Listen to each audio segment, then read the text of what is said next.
This show is part of the Head Stuff Podcast Network.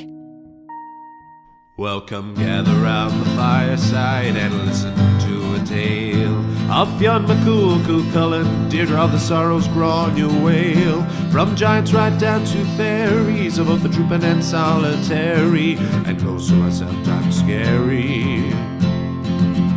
Anything goes by the fireside. Yeah. Fireside, the Puka Fireside, the Marrow Fireside. Kings and queens fighting heroes, don't you run from the fun, there's no need to hide. Sit by the fireside.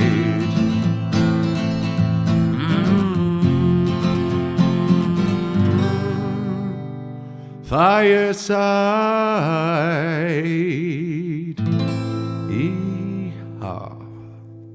Hello and welcome to Fireside, the Irish storytelling podcast. Each episode of Fireside, we take a story from folklore or mythology, retell it, have a chat about the tale itself, and about the craft, the culture and history of storytelling. My name is Kevin C. O'Lahan. I'm your host and your Fireside Bard.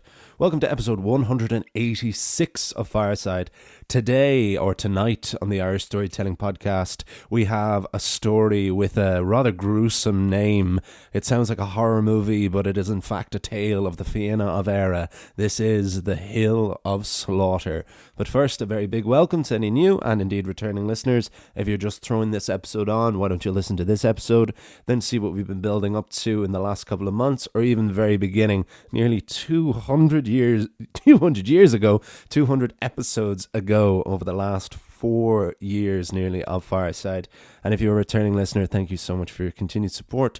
All the usual things. If you haven't done so already, follow me on Instagram at FiresideBard or email me at thefiresidebard@gmail.com. Those are the best places to get in touch, to drop me a line. Business or personal inquiries, those are the places to get me. Ways you can support the podcast: you can spread the good name of the podcast by telling your friends about it, sharing it on your story. My personal favorite way is you can buy my book, Garden Sea, a Neo-Myth of Home, my book of poetry. Can be shipped in paperback all around the world, or can be bought in Kindle form instantly from Amazon. All the links are in the description below. Thank you so much for all those who keep on buying that. And if you want to sponsor the podcast directly or support the podcast directly, you can do so by joining Headstuff Plus at headstuffpodcast.com. All the links are in the description below. No hard sells on any of those. It is strange and a wonderful delight to be recording for you once again back in my home studio setup back in Wicklow in Ireland. I'm back home for a little while now, having just returned home from Australia a couple of weeks ago. I was over in London last week, down in the south of Ireland, Kerry, doing a gig over the weekend, or last weekend, and I'm just back here, still figuring out my movements for the next couple of months, filling up the calendar back up before I head back on the road again, and then find a more permanent base again for the first time since really before COVID. It's been a very nomadic experience over the last year or so, or even 2 years, which I've been very, very fortunate to be able to do as the world is coming out of COVID. But now looking forward to getting a space of my own again. But also wonderful to be back in the lovely home setup I have, that I'm very grateful to have in my home, where all of Garden Sea was written, and where, like many podcasts, were written and recorded, and where I'm currently finishing work on a novel, which will be the next thing, which I look forward to telling you about in more detail once it's finally out of my system, hopefully in the next couple of months.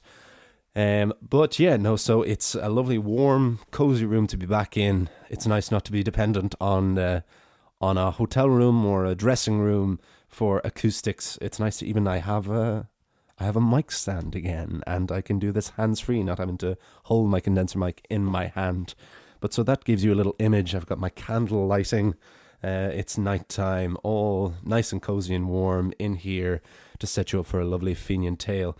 The story for today is yet another one, and I'm delighted now because we will actually get a couple out of this. We're continuing to adapt this John Hawkins Simpson adaptation directly from the Irish of the poems of Oisin, the Bard, and the Fianna, which the more and more I take from it, which, as regular listeners will know, like I found to study the Battle of Ventry, but for an older and stuffier is the word I would usually use for certain things like the Lady Gregory style of Kiltartan English to a contemporary reader. And while it is written like that, there's a real clarity to his adaptation for an adaptation directly from the Irish, and the sense of character really comes across, and we've really got to explore a lot of the characters of the Fianna that we've only really got glimpses of in our previous looks, and it really does continue to fill out the patchwork quilt of Irish mythology. And this story is no exception, and this story will birth a further couple of tales that will take us right up to episode 190, alternating with a couple of folk tales from the treasury of Irish fairy and folk tales. All feels, again, very grassroots stuff here, but a wonderful tale I hope you enjoy. We will chat more about it afterwards, of course, but this is The Hill of Slaughter on Fireside.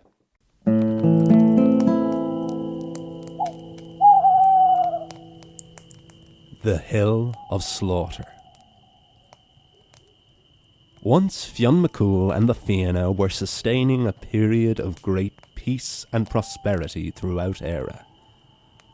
But no peace can last too long, especially not when you are an island that boasts the greatest warriors in the world.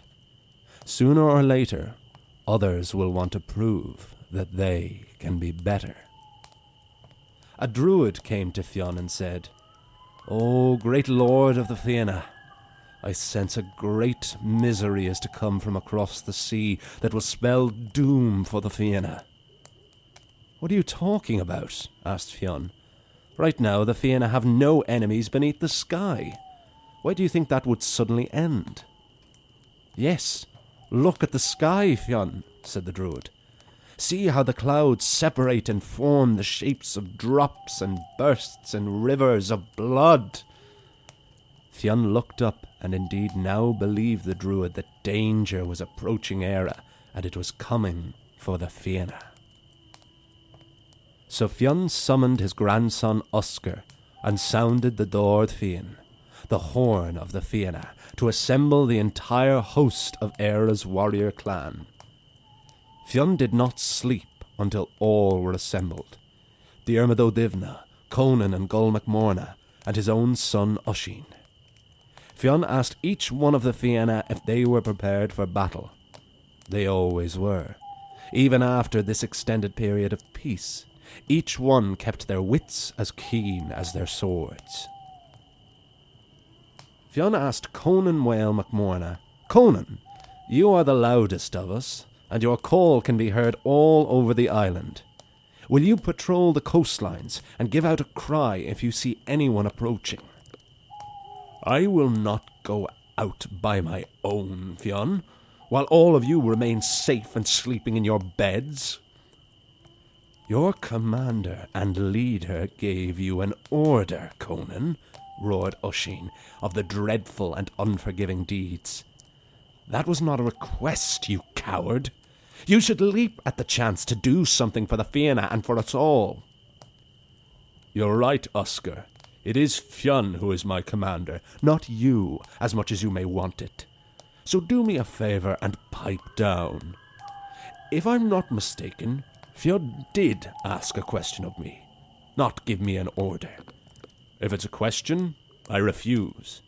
If it's an order, I will obey.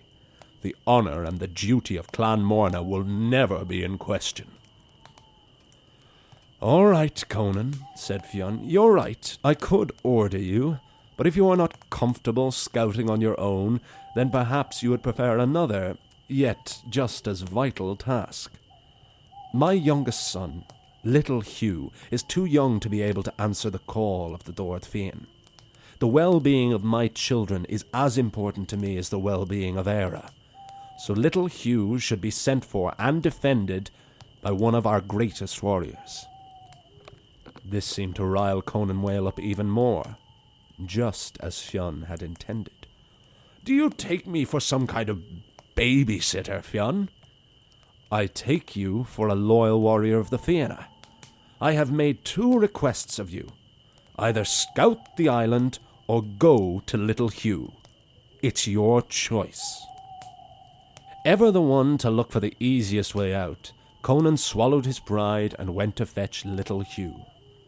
The youngest of Fionn's children was not even 10 years old, far younger than his grandchildren by Uiscin.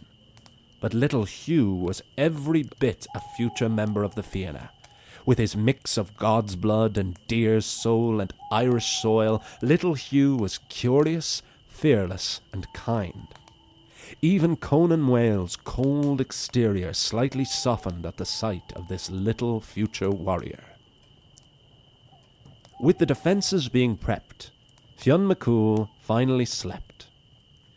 In his dream, Fionn began to see a small figure emerging and coming into focus. It was little Hugh. But Fionn was horrified to see his youngest son was headless as a Samhain feast. Next, the Lord of the Fianna saw Gull MacMorna fighting against a warrior who seemed to be part man and part beast. Before Fionn could deduce any further details, he awoke in a dreadful sweat. A druid was immediately summoned, and Fionn gave the details of the dream. "This does indeed harbour blood," said the druid once he had heard Fionn out. "I imagine danger will be at our shores tomorrow. We must all be ready. But the two souls you mentioned seeing in the dream, Gull and little Hugh, they are hereby protected by enchantment and safe from harm." The next morning, Fionn once again sounded the Dord Fiann, and all the warriors assembled once more. Conan Whale had spent the evening sleeping in a cave with little Hugh to keep the boy out of harm's way. But when Conan heard the Fianna's horn, he got up and, whether thoughtlessly or intentionally, left Fionn McCool's son behind. When Conan Whale arrived, Oscar said, "Where is my uncle, Conan? Where is little Hugh?" "Little Hugh is old enough to look after himself," cried Conan. "I am no childminder. I am a warrior, and I have no love for him or you, Oscar." "I've said it before, and I'll say it again, Conan. I will kill you in your sleep one of these days." And Oscar used his battle speed and killer instinct to rush to the rescue of little Hugh. Oscar found his child uncle standing at the entrance of the cave, totally contented. "Little Hugh," said Oscar, "why did you let the bald man run off on you? There's great danger ahead." "I'm not afraid of swords and shields," said little Hugh. "I know you're not," said Oscar, embracing his uncle. "But you also need to remember who you are and how much Eire will depend on you one day. Now come along."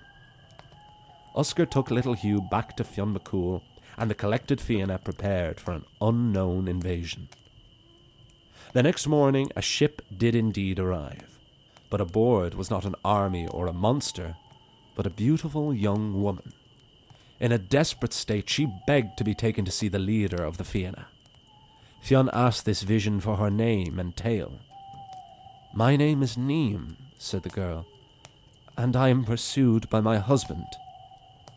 "Who is your husband?" asked Fionn, disappointed this beauty was married. "And why do you run from him?" "He is a monster. I am princess to a king of Greece, and I was promised to Talia Mactran, Talia the Strong. He is the son of a mighty king, but he is a beast in more ways than one. He has the build and body and initial appearance of a man, but the tail, the ears, and the whiskers of a cat." Fionn's alarm at this strange description was undercut by his realization that this cat king must have been the beast from his dream. The princess went on, "I have sailed to countless islands and kingdoms, but I have always been sent away. Either no one believes me, or they don't care, or wisely, they fear my monstrous husband."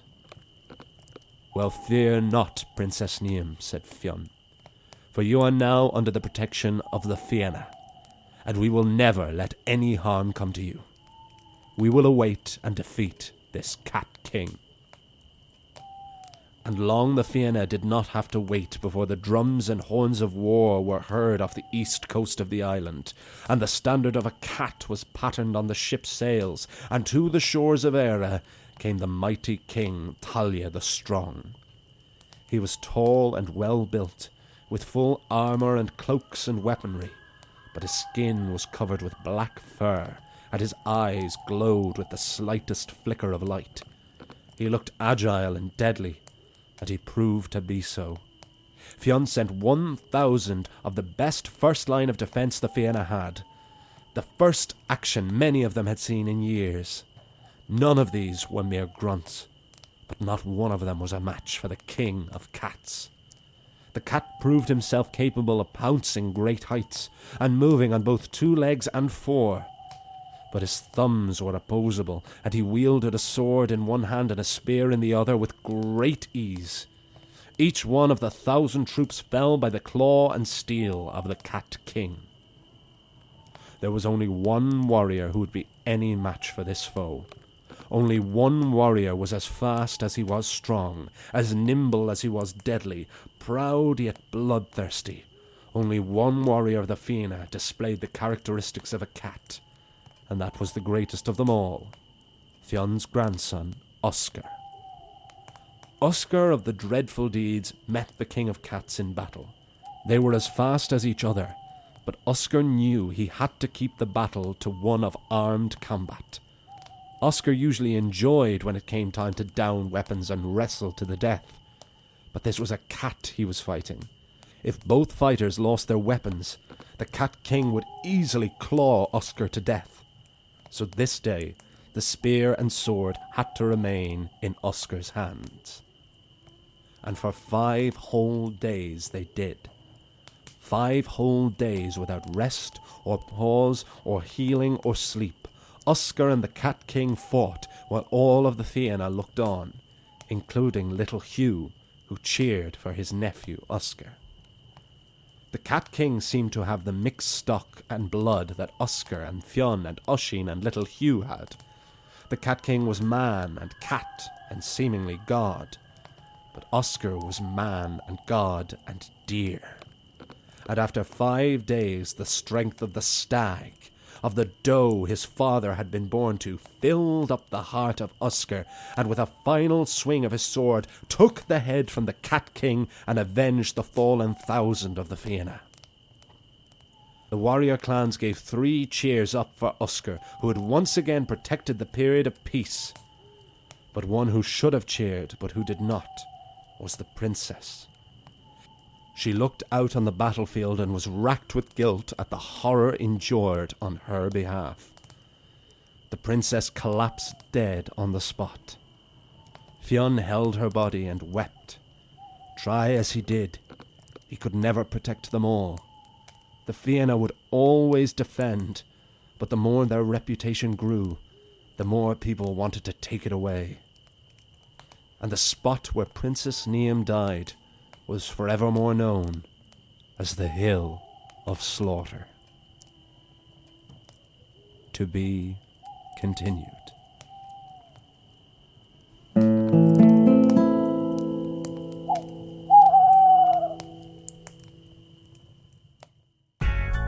Hello, my name is Stephanie Preisner and I'm here to tell you about my show, Basically. It's all in the name, really. The show makes things basic for people. We've done episodes about world religions, we've done episodes about COVID, we've done a lot of episodes about mental health and different aspects of mental health to make things accessible to people. One of the great things about the podcast is that you can contact me and let me know what topics you would like. So have a listen, see if anything tickles your fancy, and if there's something there that you think is missing, please get in touch with the show. We'll cover the topic and then you can listen to it. We're part of the Head Stuff Podcast Network, so you can find us on headstuffpodcast.com or wherever you listen to podcasts. See you soon. And there we have the fabulous tale of the Hill of Slaughter on Fireside, and I hope you all enjoyed it. Yes, a lovely surprise of a tale to find here. One that actually continues to grow. It's very self-contained in itself, but this story does go on in other self-contained ways, which I'm very excited about because we will get another couple of stories about this. And the couple of things that I like about it straight off the bat. Number one, I've spoken numerous times that my favourite of the Fianna is Oscar. And Oscar he's very interesting because he's Fionn's grandson. And it's really it's Oscar within context that I love so much. So you have Fionn as this near godlike warrior, this like undefeatable, like basically invincible, perfect warrior who's as beautiful as he is strong. And then you have his son Oisin, who is a poet. And he is a great warrior, and he's very noble and beautiful and all of that. But primarily, Oisin is a poet. He is the storyteller. He is the protector of the lore. He is the one who outlives them all, who lives for another 300 years from going to Tir na Nog and coming back, and dictates the story of the Fianna to St. Patrick. And this entire story, actually, this entire section of this book by John Hawkins Simpson, adapted by John Hawkins Simpson, a link is in the description below if you want to check it out. This is all dictated as dialogue between Oisin and Patrick, which is incredible. It almost reads like a stage play or something like Amadeus, where it's flashing back to the present moment, to the conversation between Patrick and Oisin, and then flashing back to this victory where Patrick's asking questions about what happens next, and they're having arguments about metaphysics, about like who is greater, God or the Fianna. It's wonderful, wonderful stuff, and has my brain turning an awful lot as something to do as like a big special, whether for a live show or like some kind of finale or anniversary to Fireside. But leave that all with me. But it makes it for very, very interesting reading and very, very interesting to adapt from. So from that we have Oscar, who is Oisin's son and Fionn's grandson. So in a strange way, everything that makes Fionn is passed down. It skips a generation to Oscar. And even Oisin's contemporary, Diarmid O'Divna, Diarmid is considered to be the great warrior, and he's the greatest of the Fianna before the arrival of Oscar. But Oscar is also, he is portrayed with this, and I've definitely added it to my Oscar. He's, of all of my Fenian characters, he's the one I've definitely put a lot in, and one I think is quite consistent, because he can be seen as sort of this deus ex machina, you know, that he is just the one who's brought in at the end to mop everything up. But he is very different, because Fionn has a wisdom to him and a great restraint, whereas Oscar is younger and just wants to fight and can back up everything. So in many ways, Oscar is a lot more like Cuchulainn than he is like Fionn McCool. But in this story, we also get introduced to another McCool, or another one of Fionn's clan, and that is someone who I'd never even come across before this story. I've tried looking up, I haven't been able to find it, so please do let me know, anyone out there, if you've come across this character, and that is Little Hugh. This is this unknown youngest child of Fionn McCool, who I just loved and who will feature in these later stories as well. So don't worry, we will get more of Little Hugh. Little Hugh is the new MVP of Fireside. And not only did he serve as this, because we get this great play, again, John Hawkins Simpson's treatment of Conan Whale, getting to turn him into this kind of Arnold Schwarzenegger character, this comic foil in all of them, and even giving him his own spin-off stories, has also been one of my great joys here. And here's no exception, where we get this Conan not wanting to put himself on the line by going out and fighting and having to call to let them know of danger. So instead he's assigned to be a babysitter, at which he also balks at and also fails at. But through this, we don't just get this like side story, this B plot, but we also get a wonderful moment for Oscar, with Oscar going to fetch Little Hugh, who is his uncle. Oscar is about 20, 25 by my understanding. He's definitely on the younger side, but there's no age given for Little Hugh, but he seems to be very young, so I'd say he's 10 at most. It seemed easy to give him a 10, where he was like old enough to know what's going on, but obviously still far too young to join in the battle, unless he was, of course, Cuchulainn. But we get this moment of Oscar going in and reminding Little Hugh that he is the future of the house, which gives the whole thing a kind of poignancy and tragedy as well, and also gives Oscar more of a character rather than just coming in and being great. But I also, battles, especially battles upon battles, can be trickier to describe without just going into a series of cliches of the clash of steel and the drawing of blood and all this kind of stuff. But when you get this incredible foe in this cat king, this Prince of Cats, as Tybalt is in Romeo and Juliet, was literally a beast the imagination just ran wild. Like, there's nothing in the story that I adapted it from about any of the Cat King's fighting style. It literally just says what he looks like. He doesn't speak. You don't hear of him, pouncing, or whether he just uses his claws or uses his swords. So I could really let my imagination run wild with him. And that also then made me have to question what would it be that made Oscar finally defeat him, because these battles tend to just be, especially when they're adapted from poems, they just tend to say they fought for 5 days and eventually Oscar gained the upper hand and he won. So not very, very interesting, especially if Oscar always wins. So I thought, why would it be after 5 days that Oscar would finally get the upper hand? And I thought, well, for one, he'd think to keep his arms, because he knew that, like, a lot of the battles of Ventry, they ended in wrestling, and the Fianna liked their wrestling, as a lot of the Celtic warriors do.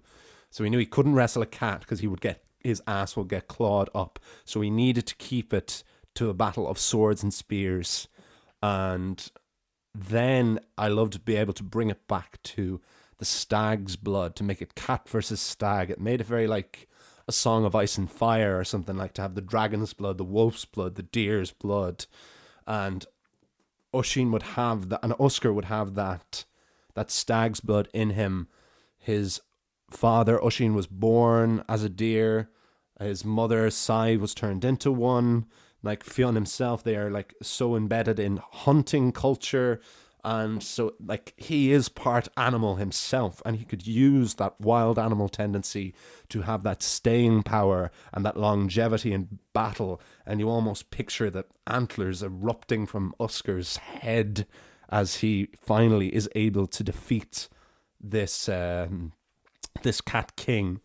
And after he falls, we have this princess who, I'm actually quite glad, because I'd looked up Dúchas, which is the folklore commission, which has a lot of free sources on it. A lot of them come from handwritten or oral tales, and then there's usually like a translation of them. But I found one on this story on the Hill of Slaughter. I was glad, because in the John Hawkins Simpsons version, the princess is called Beautiful Youngface. And there's a term in screenwriting called lampshading, which is where you draw attention, where the writer draws attention to something not quite making sense or being silly. And it's a way of kind of getting around it, of letting the audience know that that's silly. And I've definitely done a good bit of that on this podcast, and I've kind of changed my mind about it a little bit. I think if the story is like intentionally very comical, you can play around with that, and I've played around with like the voice of the storyteller and things. But lampshading, I think, is something that is kind of destroying cinema at the moment, like especially with Marvel movies, or like the later series of Game of Thrones, to get back to A Song of Ice and Fire, where like when things don't make any sense whatsoever, the writers think it's enough to just say that it doesn't make any sense, and then the audience goes, well, at least the writers aren't idiots, they know. It is kind of a cheat, unless it's used like very, very delicately. So I had my first opportunity. I think it's because House of the Dragon has started now, and I've kind of been thinking about the catastrophe at the end of Game of Thrones and just kind of where we are with the Marvel movies at the moment a lot recently. And it's my first time around. That would have been a place where I usually would have drawn attention to the fact that it was a princess called Beautiful Youngface. And that was ridiculous. But I was going to leave it as it is. But then I found like Princess Neem, and then I was able to eradicate that entirely. But it was an interesting part of the writing process of this, which I was interested in sharing, as this is the craft and culture of storytelling as well. But yeah, this was a really fun one. And of course, yes, we get that ending with Princess Neem, where she falls dead on the spot from the site. And that is why the place is called the Hill of Slaughter, which apparently is a place near Howth in County Dublin. If you're on the lookout for your Hill of Slaughter, which is a beautiful, beautiful place in North County Dublin, right on the coastline. Beautiful spot, great place to go for a swim and all. It's where James Joyce went on his first date with his future wife, Nora Barnacle. And that is apparently where the Hill of Slaughter is. But this is a new kind of, not saga, but this is the beginning of something. We will see these characters within this context again. and I'm very excited because there was a lot to talk about with this, actually. We get a kind of Pax Romana here as well, which was another thing that piqued my interest in the beginning. Pax Romana was the period of Roman peace that was under Emperor Augustus following the Civil War, which erupted after the death of Julius Caesar. There were these 40 years of peace. And that was interesting to me, that for all that Fionn McCool and the Fianna are constantly having to fight, they never seem to have a period of peace. And this very specifically said that this was following this period of peace, which I found very interesting because it raised a kind of Batman ethics question. A lot of pop culture references in this one, unusually.